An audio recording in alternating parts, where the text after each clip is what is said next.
শ্যাম কানু মহন্তৰ পিছত এইবাৰ চাফাই দিছে সিদ্ধাৰ্থ শৰ্মাই। সত্য দাঙি ধৰাৰ বাবে এতিয়া সুযোগ লাগে সিদ্ধাৰ্থ শৰ্মাক। ছিংগাপুৰৰ ঘটনাস্থলীত জুবিন গাৰ্গক সহায়ৰ হাত আগবঢ়োৱা বুলি সিদ্ধাৰ্থ শৰ্মাৰ মিছা মন্তব্য। লগতে কৈছিল ভাৰতলৈ ঘূৰাই আনিব জুবিনদাৰ নশ্বৰ দেশ সিদ্ধাৰ্থ শৰ্মাই। সেই ধুৰন্ধৰ সিদ্ধাৰ্থ শৰ্মাৰ কথাবিলাক আজি আপোনালোকক আকৌ এবাৰ মনত কৰি দিছোঁ এই ভিডিঅ'টোৰ দ্বাৰা। নমস্কাৰ, মই ভাস্কৰ দাস। মোৰ অন্য এটি নতুন ভিডিঅ'ত স্বাগতম জনাইছোঁ। সিদ্ধাৰ্থ শৰ্মা ছিংগাপুৰৰ ঘটনাস্থলীত জুবিন গাৰ্গক সহায়ৰ চেষ্টা চলাইছিল বুলি উল্লেখ কৰিছে সিদ্ধাৰ্থ শৰ্মাই। ইয়াৰ লগতে কৈছে যে নশ্বৰ দেশ ভাৰতলৈ ঘূৰাই অনাৰো তেওঁলোকে হেনো ব্যৱস্থা কৰিছিল। মৃত্যুৰ ভাবুকি, ঘৃণাভৰা বাৰ্তা, গালি গালাজ লাভ কৰাৰ কথাও পত্ৰখনত উল্লেখ কৰিছে সিদ্ধাৰ্থ শৰ্মাই। পৰিয়াল বন্ধুবৰ্গৰ বাধাত দিল্লীতে থাকিবলৈ বাধ্য হৈছিলোঁ। সংবাদ মাধ্যমৰ বাতৰিক উৰা বাতৰি আখ্যা দিছে সিদ্ধাৰ্থ শৰ্মাই। জুবিন গাৰ্গৰ ধনৰ অপব্যৱহাৰ কৰা নাই বুলিও উল্লেখ কৰিছে এগৰাকী মেনেজাৰ সিদ্ধাৰ্থ শৰ্মাই।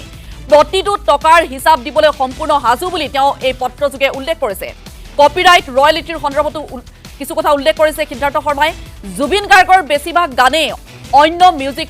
প্ৰডাকশ্যনৰ মালিকানাধীন আৰু জুবিন গাৰ্গ মিউজিক LLPৰ অংশীদাৰ হোৱাৰ কথা তেওঁ অৱশ্যে স্বীকাৰ কৰিছে। এই প্ৰতিষ্ঠানৰ পৰা মাহেকত কেইহাজাৰমান টকাহে উপাৰ্জন হৈছিল বুলি উল্লেখ কৰিছে সিদ্ধাৰ্থ শৰ্মাই। জুবিন গাৰ্গ মিউজিকেল LLP গৰিমা শইকীয়া গাৰ্গৰ নামলৈ হস্তান্তৰিত হ'ব।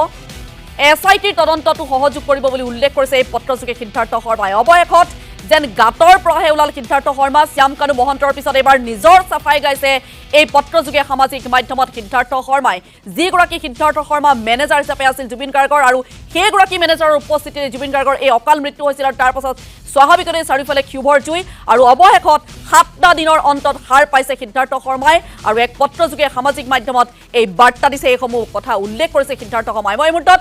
সংযুক্ত হৈছোঁ আমাৰ মুখ্য সম্পাদক নীতিমণি শইকীয়াৰ সৈতে। নীতিমণি শইকীয়া, এখন পত্ৰযোগে অৱশেষত নিজৰ চাফাই গাবলৈ লৈছে সিদ্ধাৰ্থ শৰ্মাই। এই পত্ৰখনত যিসমূহ কথা সিদ্ধাৰ্থ শৰ্মাই উল্লেখ কৰিছে, এই কথাসমূহৰ ওপৰত আপুনি কি ক'ব? প্ৰকৃততে সিদ্ধাৰ্থ শৰ্মাই কি বুজাব খুজিছে? অঞ্জু চাওক, প্ৰথম কথা হ'ল যে তেওঁ কিছু সময়ৰ পূৰ্বে যিখন তেওঁ সিদ্ধাৰ্থ শৰ্মাৰ এখন মুকলি চিঠি নামেৰে তেওঁ বিবৃতি প্ৰেৰণ কৰিছে সংবাদ মাধ্যমৰ দৃষ্টিগোচৰ কৰি সামাজিক মাধ্যম যোগেদি, মই ভাবোঁ যে সিদ্ধাৰ্থ শৰ্মাই পলমকৈ হ'লেও গাঁতৰ পৰা ওলাবলৈ অকণমান তেওঁ ক'ৰবাত হয়তো সাহস কৰিছে। এইকেইদিন যোৱা 19 তাৰিখে ঘটনা ঘটিছে আৰু আজি 8 দিন হ'ল আমি ধাৰাবাহিকভাৱে কৈ আছিলোঁ যে সিদ্ধাৰ্থ শৰ্মা ক'ত পলাব, আপুনি ক'ত সাৰিব, আপুনি মুখ খুলিবই লাগিব। এটা বিবৃতি দিবলৈ আপোনাৰ কিয় সাহস হোৱা নাই? মুখেৰে আপুনি এটা স্পষ্টীকৰণ দিবলৈ কিয় পৰা নাই? ধাৰাবাহিকভাৱে আমি লাগি আছিলোঁ। মই নিজে ব্যক্তিগতভাৱে যোৱা 22 তাৰিখে তেওঁক এই সন্দৰ্ভত প্ৰশ্ন কৰিছিলোঁ। কালিৰ দিনটোত মই তেওঁক প্ৰশ্ন কৰিছিলোঁ বা শ্যাম কানু মহন্তই কালিৰ দিনটোত মুখ খুলিলে আৰু অৱশেষত আজি তেওঁ মুখ খোলা নাই, কিন্তু এটা তেওঁ বিবৃতি দিছে। এই বিবৃতিটোৰ যোগেদি তেওঁ এইটোৱে ক'ব বিচাৰিছে যে অসমত শেহতীয়াকৈ যিটো পৰিৱেশ পৰিস্থিতিৰ সৃষ্টি হৈছে, এইটো দেখি তেওঁ শংকিত, আতংকিত আৰু তেওঁ চাফাই গাব বিচাৰিছে যে তেওঁ ভুল বুজা হৈছে, তেওঁ গাত দুখ নাই, তেওঁ নিৰ্দোষী, এক প্ৰকাৰ তেওঁ সেইটো প্ৰমাণ কৰিব বিচাৰিছে। কিন্তু অঞ্জু, মই এটা কথা কওঁ যে এই যি বিবৃতিটো তেওঁ প্ৰেৰণ কৰিছে, এইটো তেওঁ নিজে লিখা বিবৃতি নহয়, প্ৰথম কথা। দ্বিতীয় কথা যে এইটো অসমৰ পৰাই কোনোবাই তেওঁক লিখি দিছে। তেওঁ দিল্লীত আছে, এইটো খাটাং, কিন্তু তেওঁক অসমৰ পৰাই যে কোনোবাই লিখি দিছে এইটোও খাটাং। ইয়াত কেইটামান কথা আছে, আমি যদি খুব সূক্ষ্মভাৱে মন কৰোঁ তেনেহ'লে মই দৰ্শকসকলকো ক'ব বিচাৰোঁ যে কি কাৰণে মই এই কথাটো ক'ব বিচাৰিছোঁ যে এই চিঠিখন অসমৰ পৰা লিখা হৈছে। দুটা কথা হ'ব পাৰে। তেতিয়া তেওঁ দিল্লীত আছে বুলি আমি ধৰি লৈছিলোঁ, শেখৰৰ লগত আহিছিল আৰু তেওঁ শেখৰ গুচি আহিছিল, তেওঁ দিল্লীতে থাকি গৈছিল, এতিয়াও আমি দিল্লীতে আছে বুলি ভাবিছোঁ। 2 নম্বৰ, হয় তেওঁ দিল্লীৰ পৰা শ্বিলং তিলং হৈ পেলাই কেলকাতা হৈ তেওঁ মনে মনে আহি গুৱাহাটীত সোমাই থাকিবও পাৰে, আমি নাজানো। এই বিবৃতিটোত এই দুটা দিশ আছে। এটা, তেওঁ নিজে লিখা নহয়, 1। 2, হয় তেওঁ গুৱাহাটীত আছে, তেওঁ মিছা মাতি আছে, দিল্লীত থকা বুলি তেওঁ এতিয়া আভুৱা ভাৰি আছে। আৰু যদি তেওঁ কেনেবাকৈ গুৱাহাটীলৈ আহিছে, তেওঁ কেনেকৈ আহিলে? তেওঁ গুৱাহাটীৰ এয়াৰপৰ্টেদি তেওঁ অহা নাই, এইটো খাটাং। তেওঁ আহিব লাগিব শ্বিলঙৰ পৰা গাড়ী লৈ আহিব লাগিব, নহয় তেওঁ ৰেলত আহিব লাগিব, নহয় তেওঁ অলপ ওচৰৰ কোনোবা আমাৰ ইটানগৰ চিটানগৰ এনেকুৱা জেগালৈ আহি তেওঁ গাড়ীৰে আহিব লাগিব। মই কিয় কৈছোঁ যে তেওঁ ইয়াত এইটো কোনোবাই লিখি দিছে আৰু নতুবা তেওঁ অসমতে আছে, মই কিয় কৈছোঁ মই দৰ্শকসকলক ক'ব বিচাৰোঁ ইয়াত তেওঁ এটা কথা লিখিছে যে নীৰৱতাক ভুল বুজিব পাৰে কিছুমান লোকে ভাবে যে মই একো নকওঁ বা লগে লগে ঘূৰি আহোঁ তেন্তে ইয়াৰ অৰ্থ হ'ব যে মই কিবা ভুল কৰিছোঁ সেইবাবেই মই এই চিঠিখন লিখিছোঁ মই সকলোকে জনাব বিচাৰোঁ যে মোৰ লুকুৱাবলৈ একো নাই মই পলাই যোৱা নাই মোৰ সুৰক্ষাৰ আশ্বাস আৰু সত্য দাঙি ধৰাৰ এক উচিত সুযোগ পোৱাৰ লগে লগেই মই গুৱাহাটীলৈ আহিম আহিম শব্দটো ব্যৱহাৰ কৰিছে আৰু SIT তথা ৰাইজৰ আগত মোৰ পক্ষ দাঙি ধৰিম তেওঁ যদি দিল্লীত আছে তেওঁ তেতিয়াহ'লে ক'ব লাগিব যে মই গুৱাহাটীলৈ যাম তেওঁ দিল্লীৰ পৰা গুৱাহাটীলৈ তেওঁ আহিম বুলি ক'ব নোৱাৰে প্ৰথম কথা হ'ল এই যে আহিম আহিবলৈ আহিব এই শব্দকেইটা যে তেওঁ ইয়াত 4বাৰ ব্যৱহাৰ কৰিছে গোটেই বিবৃতিটোত মই গোটেই বিবৃতিটো বহুতবাৰ পঢ়িছোঁ আৰু পঢ়ি মই এইটো কথা স্পষ্ট হৈছোঁ যে এইখন হয় তেওঁ গুৱাহাটীত থাকি কাৰোবাৰ আগত গাই গৈছে লিখিছে কোনোবাই নহয় তেওঁ গুৱাহাটীত নথকাকৈ ইয়াৰ পৰা কোনোবাই লিখি দিছে আৰু তেওঁ কপি পেষ্ট কৰিছে নিজৰ পেজত 2 নম্বৰ কথা আন এঠাইত আকৌ তেওঁ লিখিছে বিভিন্ন মাধ্যমে অতি সোনকালে মোক দোষী সজাবলৈ আৰম্ভ কৰিলে আৰু মই মৃত্যুৰ ভাবুকি ঘৃণাভৰা বাৰ্তা আৰু গালিগালাজ পাবলৈ ধৰিলোঁ বন্ধু বান্ধৱ আৰু পৰিয়ালৰ লোকে মোক গুৱাহাটীলৈ আহিবলৈ বাধা দিছিল গুৱাহাটীলৈ তেওঁ যদি দিল্লীত আছে তেওঁ ক'ব লাগিছিল মোক গুৱাহাটীলৈ যাবলৈ বাধা দিছিল যাবলৈ আৰু আহিবলৈ মাজত বহুত পাৰ্থক্য আছে তেওঁ হয়তো সেই কথাটো বুজি পোৱা নাই যি লিখি দিছে তেওঁ হয়তো সেই কথাটো গম নাপালে কাৰণ তেওঁ গুৱাহাটীত থাকি লিখিছে যে গুৱাহাটীত থকা মানুহজনে দিল্লীৰ পৰাতো কি বুলি ক'ব আহিবলৈ শব্দটোৱে ব্যৱহাৰ কৰিব দিল্লীত থকা মানুহজনেহে যাবলৈ শব্দটো ব্যৱহাৰ কৰিব মই যদি কাইলৈ ডিব্ৰুগড়লৈ যাওঁ মই আজি গুৱাহাটীৰ পৰা মই ডিব্ৰুগড়লৈ যদি মই যাওঁ মই কি বুলি ক'ম মই ডিব্ৰুগড়লৈ আহিবলৈ বিচাৰিছোঁ বুলি ক'ম নেকি মই ডিব্ৰুগড়লৈ যাবলৈ বিচাৰিছোঁ বুলি ক'ম তেওঁ দিল্লীত থকা মানুহজনে তেওঁ গুৱাহাটীলৈ কি বুলি ক'ব লাগিব মই গুৱাহাটীলৈ যাবলৈ বিচাৰিছোঁ তেনে সৰু কথা কিন্তু ইয়াত ডাঙৰ কথা কাৰণ ইয়াত গুৱাহাটীত থাকি লিখিছে মই গুৱাহাটীলৈ আহিবলৈ এই যে শব্দটো কৈছে আৰু মই দিল্লীত থাকিবলৈ বাধ্য হৈছিলোঁ বুলি কোৱা নাই তেওঁ অঞ্জু বাধ্য হৈছিলোঁ বুলি কৈছে হৈছিলোঁ অতীতকাল বাধ্য হৈছোঁ বুলি যদি ক'লেহেঁতেন তেওঁ তাৰমানে দিল্লীতে আছে ইয়াত তেওঁ স্পষ্টকৈ লিখিছে যে মোক গুৱাহাটীলৈ আহিবলৈ বাধা দিছিল আৰু মোক মই দিল্লীতে থাকিবলৈ বাধ্য হৈছিলোঁ তাৰমানে তেওঁ গুৱাহাটীলৈ আহিলে মই গুৱাহাটীলৈ আহিবলৈ এই যে কৈছে তেওঁ মোক গুৱাহাটীলৈ আহিবলৈ বাধা দিছিল আৰু দিল্লীতে থাকিবলৈ বাধ্য হৈছিলোঁ দিল্লীত তেওঁ যদি আজি যদি দিল্লীত মই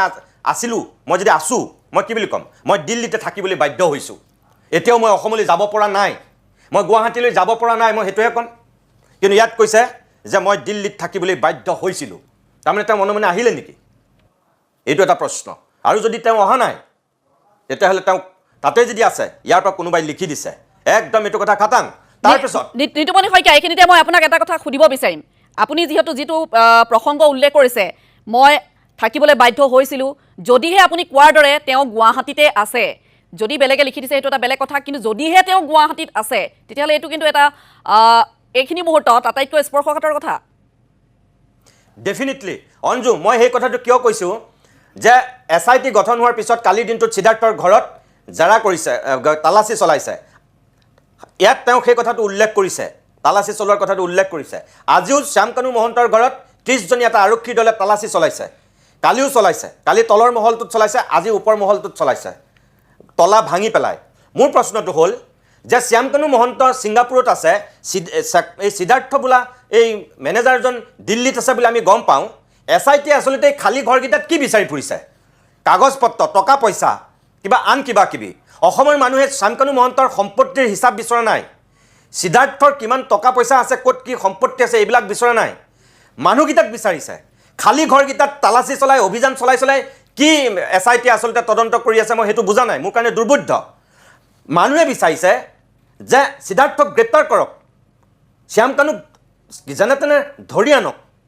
তাৰ ছিংগাপুৰৰ প্ৰশাসনৰ লগত কথা পাতি হ'লেও ছিংগাপুৰৰ আৰক্ষীয়েও তেওঁক তাত গ্ৰেপ্তাৰ কৰিব পাৰে ইয়াৰ পৰা যদি ভাৰত চৰকাৰে তেওঁৰ লগত যোগাযোগ কৰে ছিংগাপুৰ পুলিচৰ লগত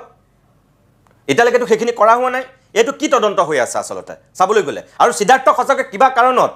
গুৱাহাটীত আহি পালেহি নেকি এই কথাখিনি ইয়াততো তেওঁ কেইবাবাৰো লিখিছে যে ইয়াত তেওঁক হেৰুৱাই মোৰ হৃদয়ত এনে এক শূন্যতাৰ সৃষ্টি হৈছে যি কেতিয়াও পূৰণ নহ'ব কিন্তু তাতোতকৈ মোক ভাঙি পেলাইছে তেওঁৰ লগত আহিব নোৱাৰা এই যে তেওঁৰ লগত আহিব নোৱাৰা আকৌ লিখিছে তেওঁৰ লগত যাব নোৱাৰা শব্দটো তেওঁ দিল্লীত যদি আছে ব্যৱহাৰ কৰিব লাগিছিল আহিব নোৱাৰা অৰ্থাৎ ইয়াত প্ৰত্যেক ক্ষেত্ৰতে যদি আপুনি চায় মই গুৱাহাটীলৈ ঘূৰি আহিব পৰা নাই কাৰণ যোৱা কেইদিনমানত মোৰ ঘৰৰ বাহিৰত মানুহৰ ভিৰ হৈছে গুৱাহাটীলৈ ঘূৰি যাব পৰা নাই নে গুৱাহাটীলৈ মই ঘূৰি আহিব পৰা নাই ইয়াৰ কথাকেইটাত মোৰ সন্দেহ হৈছে যে তেওঁ কিবা প্ৰকাৰে গুৱাহাটীলৈ আহিল নেকি সঁচাকৈ তেওঁ গুৱাহাটীত আছে নেকি গুৱাহাটীতে থাকি এই কথাখিনি লিখিছে নেকি কাৰণ ইয়াত এই চিঠিখনে এইটোৱে প্ৰমাণ কৰে মানুহজন গুৱাহাটীত আছে আৰু যদি তেওঁ নিজে লিখা নাই ইয়াৰ পৰা যিজনে লিখি দিছে এইখিনি তেওঁ গ্ৰেমেটিকেল মিষ্টেক কৰিলে তেওঁ গ্ৰামাৰ ভুল কৰিলে যোৱা অহা এইখিনিৰ মাজত পাৰ্থক্য আছে এইখিনি ইয়াত গণ্ডগোল হৈছে অলপ আৰু অঞ্জু মই আৰু এটা কথা কওঁ এই যে শেষত তেওঁ মুখ খুলি পেলাই আজি যে ইয়াত কেইটামান কথা কৈছে যিসকলে জুবিন গাৰ্গক ব্যৱহাৰ কৰিলে তেওঁলোকে বোলে তেওঁক এতিয়া ফচাবলৈ কোনোবাই ষড়যন্ত্ৰ কৰা বুলি কৈছে সংবাদ মাধ্যমৰ গাত তেওঁ দুখ দিছে সামাজিক মাধ্যমৰ গাত দুখ দিছে যে কিছুমান উৰা বাতৰি বুলি কৈছে কি ইমান দিনে আমি এইবোৰ উৰা বাতৰিৰ ওপৰত ভিত্তি কৰি তেওঁক দোষী সাব্যস্ত কৰিছে নেকি এই কথাখিনিকে ক'বলৈ তেওঁ কিয় ওলাই অহা নাই এই চিঠিখন তেওঁ আজি কিয় লিখিবলগীয়া নীতিমণি শইকীয়া উৰা বাতৰি এই কাৰণে নহয় যিকেইটা ভিডিঅ' তেওঁলোকে ক'ৰবাৰ পৰা ৰিলিজ কৰি আছে কোনো অজ্ঞাত লোকে সেই ভিডিঅ' কেইটাতে স্পষ্ট হৈ আছে তেওঁলোকৰ অসাৱধানতা বা তেওঁলোকে কেনেধৰণৰ অমনোযোগিতা বা কেনেধৰণে তেওঁলোকে কেয়াৰ লৈছিলে জুবিন গাৰ্গৰ সেই সকলো স্পষ্ট হৈছে সেই ভিডিঅ' কেইটাতে টুকুৰা টুকুৰ যিকেইটা ভিডিঅ' চিৰিজৰ দৰে তেওঁলোকে এৰি আছে সেই ভিডিঅ' কেইটাতে স্পষ্ট হৈছে সেইটোকেতো মই কৈছোঁ যে মানুহে তেওঁ উৰা বাতৰি বুলি কৈছে সংবাদ মাধ্যম সামাজিক মাধ্যমক দুখ দিছে আৰে মানুহে কি দেখা নাই নেকি জুবিন গাৰ্গে পানীত নামাৰ সময়ত তেওঁ কি কৰি আছিল দেখা নাছিল নেকি দ্বিতীয়বাৰ সাঁতুৰি থকাৰ সময়ত তেওঁ কি কৰি আছিল অসমৰ মানুহে দেখা নাই নেকি তেওঁ সেই মেনেজাৰৰ দায়িত্বটো তেওঁ সেই সময়ত কিদৰে পালন কৰিছিল অসমৰ মানুহে সেয়া জানিব বিচাৰিছে তুমি এতিয়া এখন চিঠি এখন লিখি পেলাই তুমি দায় সাৰিছা কিয় তুমি যদি এইখিনি কথাত তেওঁ যে কৈছে তেওঁ তেনেহ'লে আৰক্ষীক সহযোগ কৰি পেলাই তেওঁ কিয় আত্মসমৰ্পণ কৰা নাই এতিয়ালৈকে তেওঁ দিল্লীতেই হওক তেওঁ অসমতে হওক তেওঁক এতিয়া CIDয়ে তেওঁক নটিচ দিছে 10 দিনৰ ভিতৰত হাজিৰ হ'বলৈ দিছে মই নাজানো যে সঁচাকৈ তেওঁক 10 দিনৰ ভিতৰত তেওঁ ইয়াত হাজিৰ হ'বনে নহয় অঞ্জু ইয়াত কেইবাটাও কথা আছে এই মানুহকেইজন শ্যামকানু মহন্ত আৰু এই সিদ্ধাৰ্থ শৰ্মাক লৈ এতিয়া এনেকুৱা এটা পৰিৱেশৰ সূচনা হৈছে না তেওঁলোকক এয়াৰপৰ্ট দি আনিব পাৰিব না গাড়ী দি আনিব পাৰিব না কিবা নিৰাপত্তা দিব পাৰিব কাৰণ মানুহৰ যিটো ক্ষোভ মানুহৰ যিটো এতিয়া উষ্মা এই পৰ্যায়ত আছে যে তেওঁলোকে স্বাভাৱিকতে ভয় খোৱাটো স্বাভাৱিক আৰক্ষী প্ৰশাসন যিমানেই কটকটীয়া নিৰাপত্তাৰ মাজত তেওঁলোকক লৈ নানক কিয় আৰক্ষী প্ৰশাসনে সহজে বাচিব নোৱাৰিব এনেকুৱা এটা পৰিৱেশ হৈ আছে গতিকে তেখেতসকল ভয় খোৱাটো স্বাভাৱিক 2 নম্বৰ এই গোচৰ তৰাৰ পিছত আদালতলৈ নিয়াৰ পিছত তেওঁলোকক যদি জেললৈ পঠিয়ায় তেওঁলোক ক'ৰ জেলত থাকিব অসমৰ জেলততো তেওঁলোকক ৰাখিবলৈ অলপ ৰিস্ক আছে আজিৰ দিনত আৰক্ষীয়ে কওক জেলত থকা কয়দীৰ কথাই কওক যিটো পৰিৱেশৰ সূচনা হৈ আছে কাইলৈ পৰহিলেতো কয়দীওতো অঘটন নঘটাব বুলি কোনে ক'ব পাৰে গতিকে ৰিস্ক আছে মই বুজি পাওঁ গতিকে অলপ হয়তো সময় লাগিছে কিন্তু তেওঁলোকে এই কৃষ্টিকৈ তেওঁলোকে যে এতিয়া মাটিৰ তলৰ পৰা ওলাইছে এইটো প্ৰক্ৰিয়া বন্ধ কৰক যিমানে দীঘলীয়া হ'ব মানুহৰ খং আৰু ক্ষোভ সিমানেই বৃদ্ধি পাব যদি তেওঁলোকে ভাবিছে দীঘলীয়া হৈ গ'লে হ্ৰাস হ'ব অসমীয়া মানুহৰ আৱেগিক আৰু সেই আৱেগৰ জৱনিকা পৰিব ধানখেৰৰ জুইৰ দৰে ভমুককৈ জ্বলে আৰু ভমুককৈ নুমাব তাৰপিছত ঠাণ্ডা হ'ব এই এতিয়া পূজা আহি আছে পূজাৰ পিছত পৰিৱেশটো আৰু অলপ বেলেগ হ'ব তাৰপিছত আমি সাৰি যাম যদি তেনেকৈ ভাবিছে এই সিদ্ধাৰ্থ শৰ্মাহঁতে তেনেহ'লে ভুল কৰিছে এইবাৰৰ পৰিৱেশটো বেলেগ এইবাৰৰ অসমীয়া মানুহৰ আৱেগ বেলেগ এইবাৰৰ ক্ষোভৰ জুইটো বেলেগ অসমীয়া মানুহে কাক ঘেৰুৱাইছে সেইটো মৰ্মে উপলব্ধি কৰি আছে গতিকে সিদ্ধাৰ্থ শৰ্মাহঁতে এইখন দীঘলীয়া নকৰি মই ভাবোঁ তেওঁলোকে আৰক্ষীৰ তদন্তত সহযোগ কৰক আৰু সঁচাকৈ যদি তেওঁলোক নিৰ্দোষী ওলাই আহি তেওঁলোকে সেয়া প্ৰমাণ কৰক এই দীঘলীয়া কৰিলে নাটকৰ জৱনিকাটো বৰ ভাল নহ'বগৈ এইটো কিন্তু খাটাং আৰু আমি কৈ আছিলোঁ ক'ত সাৰিব সিদ্ধাৰ্থ শৰ্মা পলাই পেলাই আহিব লাগিবই মুখ খুলিব লাগিবই আমি কৈ আছিলোঁ আৰু অৱশেষত আজি তেওঁ এই এখন পত্ৰ দি পেলাই নিজৰ স্থিতি স্পষ্ট কৰিছে য'ত তেওঁ নিজকে নিৰ্দোষী সজাবলৈ চাইছে শ্যামকানু মহন্তই কালি বহুদিন একেবাৰে দীঘলীয়া এটা গেপৰ মাজত থাকি পেলাই মুখ খুলি পেলাই নিজকে নিৰ্দোষী সজাব বিচাৰিছে মই ভাবোঁ তেওঁলোকে এইটোৱেই ভুল কৰিছে নিজৰ ভুলটো স্বীকাৰ কৰা উচিত আছিল শ্যামকানু মহন্তই স্বীকাৰ কৰা উচিত আছিল সিদ্ধাৰ্থ শৰ্মাও আজি এই বিবৃতিটোত তেওঁ স্বীকাৰ কৰা উচিত আছিল যে হয় মোৰ অলপ ভুল হ'ল মই মেনেজাৰৰ দায়িত্ব পালন কৰিব নোৱাৰিলোঁ অসমৰ ৰাইজে মোক পাৰিলে ক্ষমা কৰক তেওঁ এইটোহে ক'ব লাগিছিলে তাকে নকৰি তেওঁ আনলৈ দুখ ঠেলিছে আৰু বেবেৰিবাং কথা সবাই ইয়াত লিখিছে যিসোপা কথা অসমৰ মানুহে কেতিয়াও সহ্য নকৰে হজম নকৰে মই তেনেকৈ ভাবোঁ নিশ্চিতভাৱে ধন্যবাদ জনাইছোঁ নিতুমণি শইকীয়া। আৰু সকলো মানুহে এটাই আশা কৰি আছিল যে যিকেইজন ব্যক্তি জুবিন গাৰ্গৰ লগত গৈছিল, যিকেইজনে দায়িত্ব লৈ জুবিন গাৰ্গক লৈ গৈছিল, যিকেইজনৰ দায়িত্বত থকা অৱস্থাত জুবিন গাৰ্গৰ লগত ইমান ডাঙৰ এটা অঘটন সংঘটিত হ'ল, সেইকেইজন ব্যক্তিয়ে যেতিয়া সোনকালে সন্মুখলৈ আহক আৰু তেওঁলোকে তদন্তত সহযোগ কৰক আৰু যেনেধৰণে তদন্ত প্ৰক্ৰিয়া চলে সেই তদন্ত প্ৰক্ৰিয়াৰ জৰিয়তে তেওঁলোকে সেই ন্যায়িক ব্যৱস্থাটোলৈ যাওক। কিন্তু ইয়াৰ পৰিৱৰ্তে দেখিবলৈ পোৱা গৈছে যে এজনকৈ তেওঁলোকে সন্মুখলৈ আহিছে, এখন নাটক তেওঁলোকে ৰচনা কৰিছে, স্ক্ৰিপ্ট তেওঁলোকে এখন তৈয়াৰ কৰিছে আৰু সেই স্ক্ৰিপ্ট মতে তেওঁলোকে নিজৰ ভাষ্য তেওঁলোকে প্ৰদান কৰিছে, নিজৰ প্ৰতিক্ৰিয়া ব্যক্ত কৰিছে আৰু সেই প্ৰতিক্ৰিয়া ব্যক্ত কৰিছে তেওঁলোকৰ কোনো অনুশোচনা নাই। সেই প্ৰতিক্ৰিয়াত তেওঁলোকৰ কোনো ধৰণৰ নিজৰ মনত যে তেওঁলোকে যে এটা ভুল কৰিছে সেই ভুলটোৰ কোনো স্বীকাৰোক্তি নাই, বৰঞ্চ নিজকে নিৰ্দোষী সজাবলৈ তেওঁলোকে উঠি পৰি লগা দেখিবলৈ পোৱা গৈছে। আৰু আজি এইখন ৰাজহুৱা কৰিছে পত্ৰ সিদ্ধাৰ্থ শৰ্মাই, যিগৰাকী সিদ্ধাৰ্থ শৰ্মা জুবিন গাৰ্গৰ মেনেজাৰ হিচাপে দীৰ্ঘদিন ধৰি আছিল, যিগৰাকী সিদ্ধাৰ্থ শৰ্মাই জুবিন গাৰ্গক নিৰাপত্তা দিছিল, যিগৰাকী সিদ্ধাৰ্থ শৰ্মাই বহুতো